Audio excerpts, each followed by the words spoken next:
Hello guys, we are back with our next lecture. In this lecture, let us go through the first type of MAC protocol, that is Aloha guys. To be clear, this Aloha is called as a pure Aloha because there is one more type of Aloha guys. So in this lecture, let us discuss in detail about pure Aloha. In the next lecture, we will be discussing about slotted Aloha guys. That is the second type of Aloha. Okay, so first let us go through Aloha. So the first important thing that you should remember is, so let us draw a small diagram guys. Okay, so that we can visualize few things, right? Okay, so the main important thing that you should understand with respect to Aloha is, it works like something which is a blind guys. So basically, if you recall, so whenever we are crossing the road, okay, so we should check both the sides, right, before starting the crossing. So there will be few people, like they will be showing their hands and they will continuously walk, that's it. They will not see whether vehicles are coming or not, anything, right? So they are indirectly blind, right? So they are just showing their hands like stop, and they are directly walking. Yes, so in the same way this concept will also work guys. So basically in Aloha, so why we are learning this access control and all those things guys, to understand who should send first, right? Yes, so that concept doesn't even exist in Aloha guys. So in Aloha what we do is, so once the data is ready, we will transmit it. Okay, so you got ready, right? So once the data is ready to send, you will transmit it. That's it.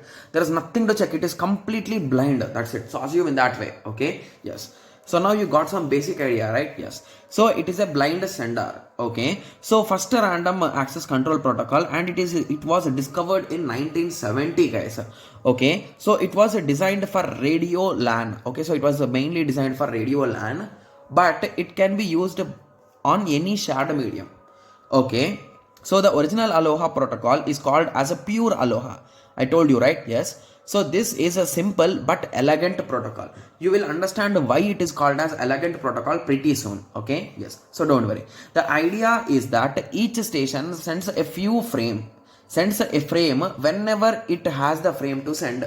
However, there is a possibility of collision between multiple stations. Got it? Yes. So it's a quite simple thing guys. So from that particular station, at once the data is ready to send, they will send. So indirectly if they continuously send, so this guy data is traveling, so at that time this guy want to send to this guy, so here the collision will occur.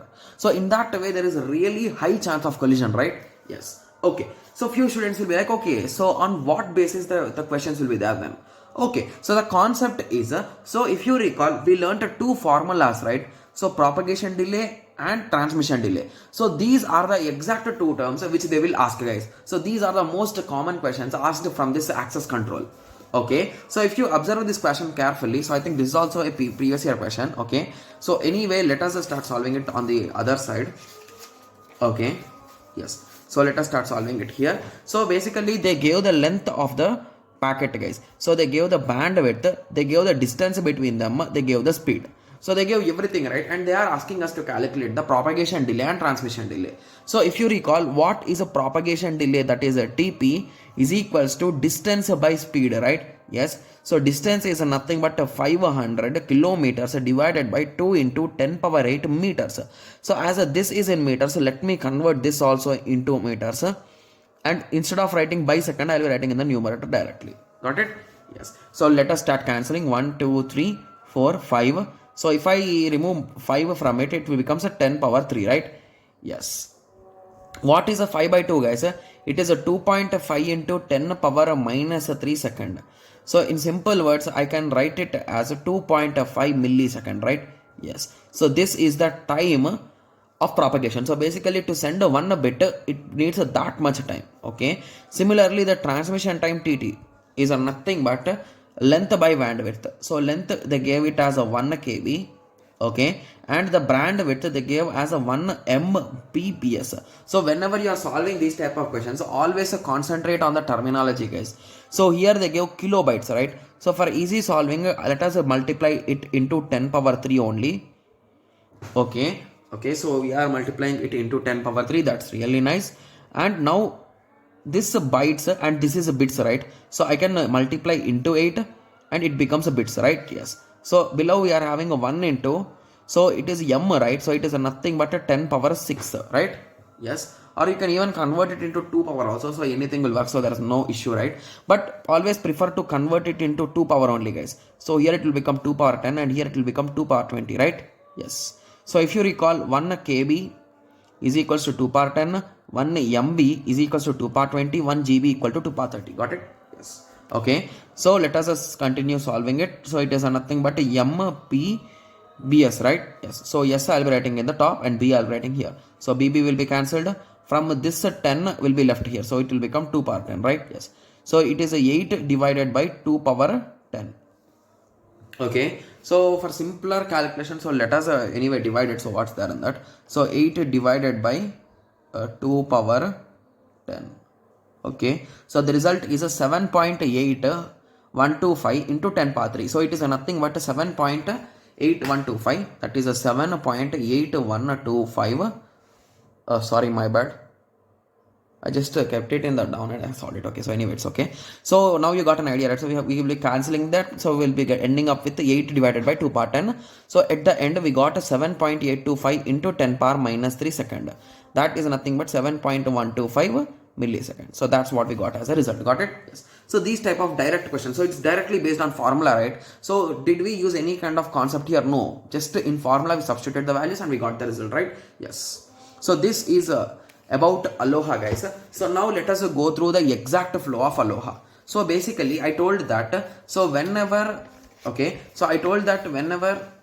this guy is transmitting data, so if this guy also starts transmitting data, indirectly collision will occur, right? Yes. So if collision occurs, so what you should do then? Because here we are talking about access control, means we should take care at least somewhat about collision also, right? Yes. So what we do when collision occurs is we will reset them, guys. So you will reset the transmission here, and this guy will also restart. Okay, yes. So now let us see the exact flow, what will happen exactly when a collision occurs or when problem arises, or how you will understand that at least this collision occurred. So is there any collision detection or anything, guys? No, right? So you are just blindly sending. Means how can you know that the collision has occurred? So that's also really important, right? Yes. So now let us learn how the exact flow will work. Okay, so initially if A wants to send it to B, okay, so let us assume this is AB, this is a CD. So let us take this case first. So A wants to send it to B. Okay, so start AB. So it will initially we will take one value K, guys. So why we use a K is nothing but to count the number of attempts. So means how much time I am wasting indirectly in this attempt. So that's what we'll be counting here, K equal to 0 initially. Okay, so then you will send the frame. Okay, so once you send the frame, you will wait for 2 into TP time, guys. So what is a TP exactly, guys? It is nothing but the from sender to receiver time, right? So that is a TP. So if you are waiting for 2 TP, it is nothing but in this way, right? Yes. So indirectly, whenever a packet is reached, okay, so whenever a packet is reached by the receiver will send an acknowledgement packet, guys. So in simple words, acknowledgement is nothing but, okay, I received the packet. So a confirmation in simple words, right? Okay, yes. So that will be sent back and that will be received by the A. So if sending took a TP time, how much time will be receiving this from here to here it will take? So it will take again TP time. So it is indirectly 2P time. So that is the reason why I will wait for 2P time. So I will set my clock until 2 into TP and I will wait for the acknowledgement. If I received the acknowledgement, indirectly B received the packet successfully, right? So if that's the case, it's 100% done successfully. If not, what I will do is I will increment my K equal to K plus 1. Means my 0th attempt has been failed and now I need to do first attempt. So that acknowledgement may not be received due to some other person wants to send the data and they sent it blindly without checking anything. So due to this issue, we faced the issue, right? Yes. So that is nothing but, so we increment our K value, K equal to K plus 1, and the maximum number of attempts that a pure Aloha or slotted Aloha will take is 15 attempts, guys. Sorry, 16 attempts to be clear. Yeah, it starts at 0 to 15. So in total it is 16 attempts, right? Yes. Okay, so you will compare it with the maximum value, that is 15. So you will continue. Okay, so if it is maximum, so you reached your attempts, so you will stop there. Means you will try some other time, because 16 times missing is not a small thing, right? Yes. Okay, so once if it is not the case, if you are still having some attempts, so what you will do first is, so this is the step 1, guys. So choose a random number R between 0 and 2 power K minus 1. Okay, so you will select one number between 0 to 2 power k minus 1. Okay, so for easy understanding, I have written them here, guys. So if k equal to 1, you will be having choices between 0 and 1. If k equal to 2, you will have choice 0, 1, 2, 3. If k equal to 3, you will have these many options. So as the chances, as the k value increases, the options will also increase, right? Because it is exponential growth. 2 power k minus 1, right? Yes. Okay, so if two users, okay, if two users are clashing each other, so both of them will run this particular loop, right? So this particular code, right? Yes. So what is the probability of getting collision again, guys? If both of them get the same thing, collision will occur, right? Yes. So if you observe among two, both of them getting 1 means it is 50%, among 4 it is 25%, among 8 it is 12.5%. So it is nothing but among same by 2. Similarly 1 by 4. 1 by 8. So in that way 1 by 16. So basically the collision percentage will really reduce, guys. Okay. So once you found the R value, what we will do is you will also multiply that R with the time taken, that is nothing but a TP. So with the TP you will multiply, or you will multiply with the TF. Got it? Yes. So in simple words, the TF is nothing but the transmission time only, guys. It is average of transmission time. Okay. Yes. So once that waiting time, so this is also a waiting time here. So once this waiting time is done, then you will send the frame. So in this way, the function of Aloha will work, guys. So now I think everyone is starting getting some idea, right? So basically whenever collision occurs, I will wait for this much amount time. So basically R is a random number and TP is our transmission propagation. Got it? Sorry, propagation delay, to be clear, right? Yes. So now you got an idea about this pure Aloha, right? Yes. So let us go through one more terminology. Okay. So that is a vulnerable time, guys. So vulnerable time in simple words is nothing but the danger time. Okay. So let us take a small example for easy simulation, guys. So assume that if you send a packet, it will take exactly 1 minute, guys. Okay. So I'm being 100% clear here. So I'm talking with respect to time. So it will be really easy for us, right? Okay. So if a packet is starting at 8 p.m. and it will be received at 8:01 at the receiver. So it is taking exactly 1 minute. Okay. So in how much time, if another packet starts, the issue will be there, guys. So if a packet starts inside this time, right? So if a packet starts at exactly 8, both of these will collide. So if a packet starts at 8:001, so like 1 second, it will collide. So this whole time, if any packet will start, the collision will occur, right, indirectly.